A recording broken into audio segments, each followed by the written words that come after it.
दिल्लीचा आणि महाराष्ट्राचा गेल्या अनेक वर्षांपासूनचा संबंध आहे.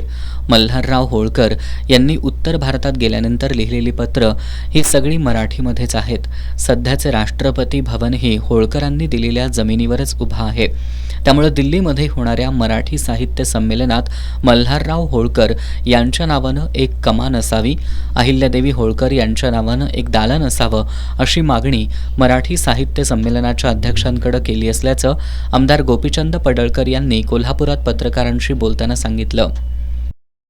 म्हणजे मराठी भाषेचा विस्तार करण्याच्या कार्यामध्ये सुभेदार मल्हारराव होळकर यांचं फार मोठं योगदान आहे. आणि आता जे राष्ट्रपती भवन आहे हे होळकरांचं रायसोनी नावाचं जे गाव आहे त्याच्या बाजूला 7-8 गावं होळकरांची आहेत की ज्यांनी राष्ट्रासाठी दिलेले आहेत. राष्ट्रपती भवन हे होळकरांनी दिलेल्या प्रॉपर्टीमध्ये आहे. आणि मग आता जर मराठी साहित्य संमेलन हे दिल्लीमध्ये होत असेल आणि या साहित्य संमेलनामध्ये सुभेदार मल्हारराव होळकर यांच्या नावाने एखादी कमान असावी, पुण्यश्लोक अहिल्यादेवी होळकर यांच्या नावाने एखादं दालन असावं, अशी भावना ही समस्त मल्हार भक्तांची आहे, अहिल्या भक्तांची आहे. आणि म्हणून मी या संमेलनाच्या अध्यक्ष आहेत उषा तांबे मॅडम यांना आज पत्र दिलेलं आहे आणि त्या पत्राचा त्यांनी विचार करून याची कारवाई करावी.